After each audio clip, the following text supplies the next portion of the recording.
On a un baromètre du running qui sort chaque année depuis 2020, donc on voit aussi un peu les évolutions. Et moi, il me semble que la différence, en fait, il y a moins de différence homme-femme que de différence entre un niveau de pratique. Ok. Par exemple, un homme ou une femme qui vont préparer un marathon ont beaucoup plus de similitudes que deux hommes qui vont préparer l'un le 10 km et l'autre le marathon. Quel est pour vous l'impact du sport, et la course à pied en général aussi, sur la santé mentale? Donc est-ce que déjà vous à titre perso, et peut-être même toi Tom aussi, je sais qu'on discute des fois, de quel est un peu l'impact qu'il y a le sport sur la santé mentale Et je pense que ça c'est en train d'évoluer. Donc, je pense que les mentalités au niveau individuel et au niveau des entreprises, elles évoluent. Et je pense que d'un point de vue gouvernemental ou même mutuel, il y a je pense, une prise de conscience, mais qui n'est pas encore suivie derrière dans les faits, parce qu'en fait, les mutuelles aujourd'hui, elles ne remboursent pas plus les abonnements en salle de sport, Ouais. alors que des pays comme en Belgique ou en Suisse, par exemple, c'est beaucoup plus avancé.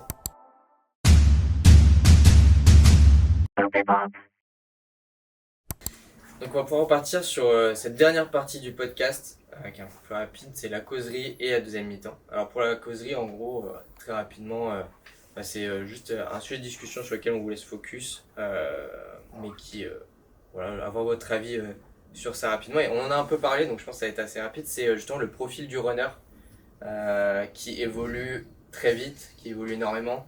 Je sais, tout à l'heure on parlait qu'il y avait de plus en plus de femmes aussi qui couraient par exemple. Je sais que la Running Lyon, la dernière édition que j'avais fait le 10 km. Et je crois qu'il y avait 50% de femmes ou même 55%. Donc vraiment on voit que le profil il évolue hyper rapidement, qu'il y a tous les âges maintenant, qu'il y a des gens qui veulent de la perf, il y en a qui veulent pas de perf. Je sais que nous, par exemple, on a des profils assez différents. Moi je cherche beaucoup de perf, Tom il cherche des fois de la perf, mais il sait aussi plus courir pour vraiment le plaisir, etc. On en a discuté il y a pas longtemps. Donc c'est vous aussi d'un côté il faut que vous vous adaptiez sûrement, il faut adapter l'offre et on a un peu parlé justement comment vous êtes adapté au fur et à mesure des années pour essayer de répondre à tous les profils, si c'est possible de répondre à tous les profils. Oui, c'est sûr que c'est une très grosse diversité de profils. Comme tu disais, c'est un sport qui touche les plus jeunes, les moins jeunes, les femmes, les hommes. Il y a une vraie tendance effectivement de féminisation de la pratique où nous on le voit bien, on a vraiment 50% de nos utilisateurs qui sont des utilisatrices. Après, est-ce qu'on adapte? Je sais pas, parce que finalement ça reste des pratiquants qui cherchent des événements. Donc c'est juste que nous on essaye d'avoir pour une approche qui est assez exhaustive. On a plutôt démarré pas trop par la perf, mais plutôt par le côté on disait souvent au départ qu'on était un guide touristique des événements de course à pied. Voilà, c'est aussi la course à pied, enfin, en tout cas dans le cadre d'événements comme nous on le fait, un bon prétexte pour aller découvrir des régions, pour aller découvrir des endroits qu'on ne connaît pas, que ce soit en France, que ce soit à l'étranger. Ouais. Donc il y a un vrai aussi côté un peu touristique de cette pratique. Donc on essaye d'avoir quelque chose de à la fois très précis, c'est-à-dire quelqu'un qui vient chercher des éléments très précis, on a des profils de dénivelé, des choses comme ça, sur des éléments il va les trouver, et en même temps d'avoir aussi une approche hyper bienveillante et aussi assez honnête de temps en temps, de dire tel événement, si c'est ton premier marathon, peut-être pas celui qu'on te conseille. Voilà, il faut vraiment avoir une approche assez globale de cette pratique, parce qu'effectivement elle est en train de se développer sur des profils et même des tranches d'âge qui l'étaient un peu moins. Ouais. On a beaucoup d'organisateurs d'événements qui nous disent avant moi sur des distances comme le marathon, de toute façon c'était passé 30 ans largement quoi. Maintenant on voit que des gens qui ont 20 ans qui font un marathon quoi. Donc c'est vraiment en train de changer en termes d'adoption à tout niveau. Donc il faut pouvoir s'adapter à toutes ces populations et ces profils différents qui recherchent effectivement pas la même chose. Ouais. Qui recherchent soit d'aller faire une performance, soit d'aller juste finir une course, soit d'aller juste se fixer un objectif pour garder derrière la motivation, l'entraînement, etc. Donc c'est à la fois challengeant parce que ça veut dire qu'il faut essayer de répondre à tout le monde, et en même temps c'est hyper excitant parce que c'est génial de voir que dans un même événement, on peut y trouver 500 raisons différentes de le faire, que ce soit des raisons personnelles, une cause caritative, enfin voilà, ça motive tout le monde, mais de manière différente. Ouais. Donc c'est assez...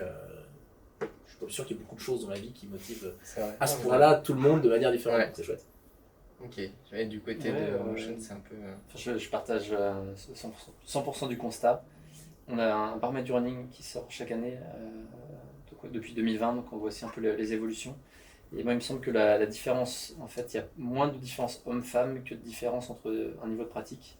Ok. Par exemple, un homme et une femme qui vont préparer un marathon ont beaucoup plus de similitudes que deux hommes qui vont préparer l'un le 10 km et l'autre le marathon. Ok. Donc en fait, un peu pratiquement dans tous les registres donc liés à l'entraînement, à la compétition, dans les budgets, c'est beaucoup plus lié à la distance ou au type d'événement qu'au genre de la personne. Ok. Et pour autant, c'est vrai que ce que tu disais, c'est très juste sur le 10 km, même sur semi, c'est quasiment à parité. C'est moins le cas pour les très longues distances. Sur marathon, alors peut-être les chiffres précis, mais je pense que ça doit. C'est pas plus de 30%, je pense, de femmes. 25 et 30, ouais. Et puis sur les ultra trails, c'est moins de 10% sur des 160 km par exemple. C'est en train d'évoluer, donc les courses aussi en ont conscience.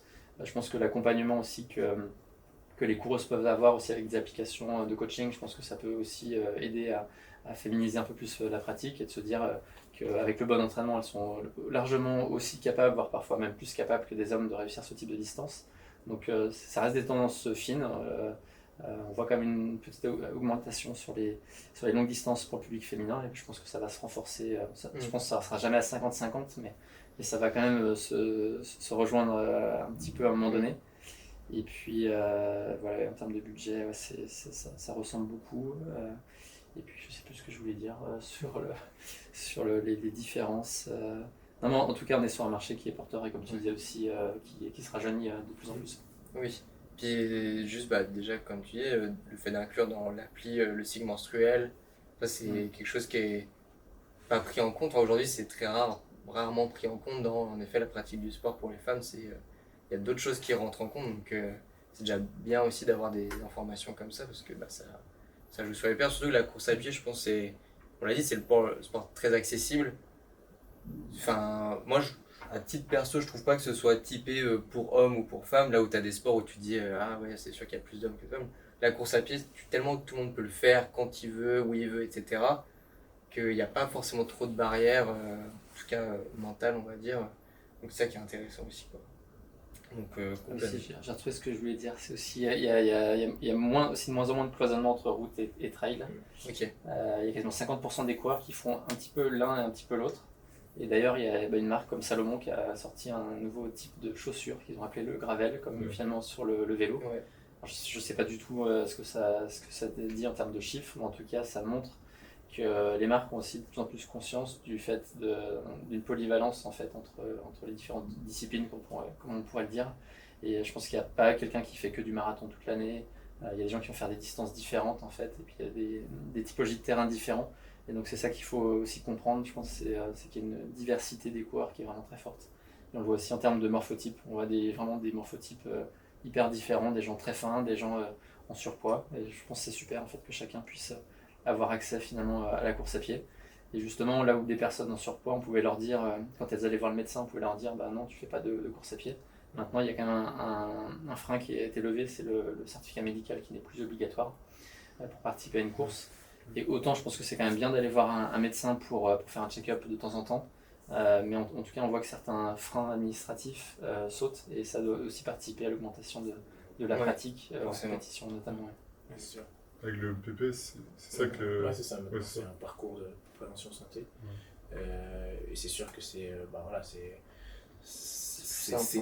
un frein quand même assez important à la pratique. Après c'est vrai qu'effectivement faut quand même faire attention parce que ça reste un sport, on le sait assez peu, mais je vais dire que c'est un sport dangereux, mais c'est un sport quand même sur lequel il y a des accidents assez fréquents et qui peut mettre le corps dans un état risqué. D'ailleurs, les plus hauts SAS, là je crois qu'il faut un certificat, non? À partir d'un certain SAS, après, souvent, c'est des gens qui sont licenciés, donc qui ont de toute façon des suivis, mais c'est pas un sport dangereux, mais c'est quand même, il faut garder cette notion de contrôle. Après, elle était pas forcément, c'est pas parce qu'on demandait des certificats médicaux qu'elle était forcément bien faite avant, parce que bon, c'était tellement devenu une contrainte, je pense, à la fois pour les médecins et pour les pratiquants, que finalement, je suis pas sûr qu'il y avait forcément on verra s'il y a eu plus d'accidents avant qu'après. Personnellement, je suis pas convaincu. Par contre, c'est sûr qu'on a levé les accidents aussi sont beaucoup plus médiatisés en fait. Je pense qu'il y a toujours eu un certificat médical ou pas. des accidents cardiaques, il y en a forcément sur les courses. Surtout en ce moment avec les chaleurs qu'il fait, c'est pas anodin. Donc peut-être qu'il y a certains moments de l'année où peut-être il y a certaines courses qui devraient être décalées dans le calendrier, quoi. Quand tu fais un marathon en juin, c'est forcément très compliqué, quoi. Mais ouais, je pense en tout cas c'est positif dans le cadre de la démocratisation. Ça a levé un verrou énorme parce que c'était une énorme contrainte pour des pratiquants d'aller devoir faire un certificat médical, le renouveler, etc. Là, c'est sûr qu'on a un système qui est beaucoup plus simple et donc qui va dans le sens de pouvoir Je sais que personnellement, je savais qu'il y avait une course, et vu que c'était soit elle est dans pas très longtemps, un certificat médical, j'ai pas le temps d'aller chez le médecin dans les 2 semaines. Ouais. C'est compliqué que là. Oui, ou alors je pense qu'il y a un paquet de coureurs qui connaissent une seule fonctionnalité sur Photoshop, c'est comment retusser un certificat médical. Mais avec l'IA maintenant. Avec l'IA, de toute façon, ça n'aurait plus aucune. Je pense que c'était dépassé de toute façon, mais effectivement, c'était quand même une grosse contrainte. Et aussi pour les organisateurs, parce que toujours on défend toujours un peu les deux situations, mais pour un organisateur, c'est une énorme contrainte de devoir les collecter, d'avoir la responsabilité de les collecter, parce que si jamais il autorisait un coureur à courir sans son certificat médical, ça pouvait générer des grosses problématiques, de les vérifier, c'était une très grosse charge et une grosse contrainte pour des organisateurs d'événements. Donc à tout niveau, je pense que c'est une bonne chose, et ça va dans le sens de pouvoir faire si tenter effectivement que ça augmente pas le nombre d'accidents, mais ça devrait. Je pense pas que c'était forcément une vraie logique de contrôle, c'est une contrainte un peu. Ok, très bien. Écoutez, on va terminer du coup avec cette deuxième mi-temps là. Donc la deuxième mi-temps, c'est très simple, c'est les questions des auditeurs. On a mis un questionnaire où on a eu des questions, etc. Et on a retenu une qui est intéressante, s'il nous reste un peu de temps. C'est une question de Fabien qui demande tout simplement quel est pour vous l'impact du sport et la course à pied en général aussi sur la santé mentale. Donc est-ce que déjà vous à titre perso et peut-être même toi Tom aussi, je sais qu'on discute des fois, de quel est un peu trouve l'impact qu'il y a le sport sur la santé mentale, parce qu'on sait que c'est hyper positif. Est-ce que toi justement qui as fait beaucoup de sports différents, la course à pied ça a un aspect encore différent par rapport à d'autres sports? Permet de, par exemple, tout bête, mais t'as 45 minutes, tu peux aller courir et te vider la tête. Je sais que vous en parlerez mieux que moi, mais quand on a une journée chargée ou des choses comme ça, eh bien, on n'a pas forcément entraînement à 20h, on a juste besoin d'aller courir sur les quais à Lyon, et ça permet de se libérer. Ouais, vraiment, on va se dépenser. On va pas vous dire le contraire. On n'a pas le même niveau de performance, mais je pense qu'on est tous les deux convaincus que le sport en général, je pense que c'est vraiment à la fois c'est bon pour la santé, mais c'est bon pour la santé, pour la santé mentale. Moi à titre perso, c'est le truc qui fait que je vais courir, j'ai 1 milliard de problèmes dans la tête, je reviens, ils sont tous partis quoi. Enfin, en tout cas ils sont toujours là, mais ils sont plus dans ma tête. Donc non, c'est hyper addictif et voilà, moi aujourd'hui si je cours pas pendant une semaine, ça va devenir un vrai besoin, quoi. J'ai une vraie nécessité de retourner courir quoi. Donc c'est un petit côté drogue dans le sens positif, mais oui, je pense que c'est pas pour rien aujourd'hui qu'il y a des gens qui réfléchissent. On parle beaucoup de la prescription du sport, c'est un sujet. Mais c'est de plus en plus important dans nos sociétés, je pense, où il y a de plus en plus de gens sédentaires, il y a de plus en plus de gens la santé mentale devient un sujet de plus en plus important, que ce soit au travail ou dans la vie personnelle. Donc c'est pas la seule réponse, mais le sport peut en être une réponse. Et je pense que c'est important en tant que personne de l'intégrer dans sa vie perso, mais en tant qu'entreprise aussi de pouvoir l'intégrer dans la vie de ses salariés, sa vie d'entreprise. Moi je sais que quand je bossais à l'OL, on faisait beaucoup de sport le midi et parfois tu avais des gens qui te regardaient un peu en te disant mais il a pris une pause un peu plus longue que moi parce qu'il a fait du sport. Mais moi je suis persuadé que j'ai pris une demi-heure de plus, mais ma productivité l'après-midi elle est 100 fois plus importante. Ça a été prouvé. La pause m'a remis, je recommence ma journée quoi, ma matinée et mon après-midi, elle repart à zéro et je suis tout aussi productif à 14h et non pas à 13h30 que je l'étais à 9h en arrivant quoi. Donc voilà, moi, je suis persuadé que c'est c'est un formidable outil de bien-être à tous les niveaux. Toi aussi, Romain, tu kiffes. Oui, ça permet de se Tu veux ressourcer. dire tout le contraire. C'est le pire chose pour la Alors, ça permet de se ressourcer, ouais, c'est clair. On l'a vu aussi après le Covid, finalement, les gens ont aussi mis à faire de la course à pied, alors, évidemment, parce que c'est un des seuls sports autorisés, mais c'est aussi parce que c'est un sport assez facile d'accès. Effectivement, comme tu disais, en 45 minutes, tu as déjà fait une bonne séance. Tu peux te mettre aussi un peu de fractionné, et là, tu as les endorphines au taquet. Donc, non, je pense que c'est effectivement un bon levier. Et puis, je suis 100% d'accord avec toi aussi sur le fait que l'activité physique adaptée, l'activité physique en général devrait être prescrite. Et on peut constater qu'en France, c'est quand même pas la même culture, encore une fois, que dans d'autres pays. Et quand je vois par exemple, c'est vrai que sur un CV, alors c'est de moins en moins le cas, mais il y a 10 ans en arrière, d'avoir un CV de sportif de haut niveau ou de sportif confirmé, c'était pas forcément un avantage en France. Alors que dans d'autres pays, c'était justement, ça faisait vraiment partie des leviers en fait, même de recrutement. Et je pense que ça c'est en train d'évoluer. Donc je pense que les mentalités au niveau individuel et au niveau des entreprises, elles évoluent. Et je pense que d'un point de vue gouvernemental ou même mutuel, il y a je pense une prise de conscience, mais qui n'est pas encore suivie derrière dans les faits, parce qu'en fait les mutuelles aujourd'hui, elles ne remportent pas plus les abonnements en salle de sport, alors que des pays comme en Belgique ou en Suisse par exemple, c'est beaucoup plus avancé. C'est je vraiment pense intégré socialement. Je pense qu'il faut que maintenant ça passe dans les actes aussi, et que ce ne soit pas juste des grands vœux pieux de la part des décideurs, mais que ça soit aussi inscrit dans la pratique. C'est intéressant sur le sport en entreprise, je sais pas, est-ce que vous à Decat, toi qui travailles à Decat, c'est incité de faire du sport à la pause à midi, est-ce qu'il y a des programmes qui sont mis en place, ou parce que je me dis sur les gros groupes comme ça, souvent, surtout Decathlon qui essaie d'être assez émergent sur des idées, des choses comme ça, je sais pas s'il y a du sport en entreprise vraiment mis en place. Nous on a la possibilité d'avoir une salle de sport collée à Decathlon, donc ça permet du coup sur 1 heure le midi d'aller faire notre sport. Ouais, mais c'est à part de Decat. Ouais, c'est à part, il n'y a pas... Decat met rien en place. Ouais, il y a des événements mis par Decat, mais Oui. quand on travaille, Oui, c'est pas des trucs sur la pause du midi. Oui, non. Ce que je trouve dommage, quoi, surtout des grosses entreprises comme ça, avec beaucoup de salariés, beaucoup d'alternants en plus, Ouais. donc beaucoup de jeunes qui font du sport, etc., de ne pas mettre en place du sport en entreprise, alors qu'on sait que, comme tu disais, c'est productivité, c'est énorme, taux de rétention sur les salariés, pareil.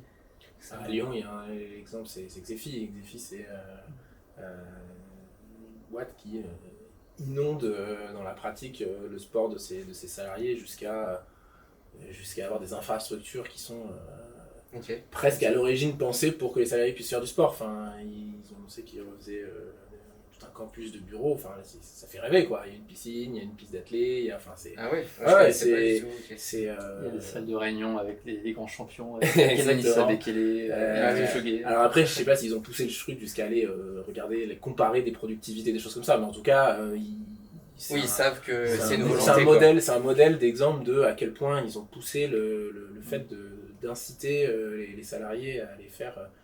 Et nous, on voit sur les courses, quand Xefi se déplace sur une course, c'est pas 10-20 salariés, quoi. C'est des centaines de salariés qui arrivent, donc c'est super. Et je pense que s'ils continuent et qu'ils réinvestissent encore plus dedans, c'est que ça doit marcher, de toute façon. C'est que ça montre qu'effectivement, en tout cas, leurs salariés sont contents d'être là, sont heureux et a priori, ils sont bien et productifs dans ce qu'ils font. Donc, c'est un bel exemple.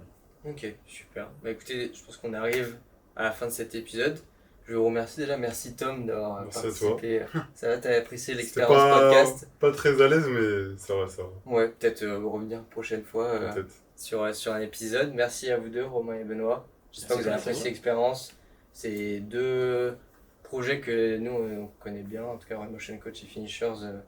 Parce que c'est un peu le parcours client en soi, c'est-à-dire que si on veut des conseils, suivre et tout sur les réseaux et après on trouve une course. Donc c'était hyper intéressant de vous avoir vous deux, content d'avoir mis en avant aussi Aspartech et l'esprit un peu running, course à pied de Lyon. Donc voilà, j'espère que vous avez apprécié l'expérience et fait un maximum. Et puis peut-être à bientôt. Et puis encore merci beaucoup à vous 3. Merci et puis à bientôt pour un nouvel effort maximum, oui, mais un nouvel épisode d'effort maximum encore plus. Et puis on a hâte de vous retrouver. Il y a plein de belles choses qui vont arriver cet été. Merci aussi à Fabien, du coup, qui a posé cette question pour la deuxième mi-temps. N'hésitez pas sur les prochains épisodes à poser aussi vos questions. Et puis à très bientôt.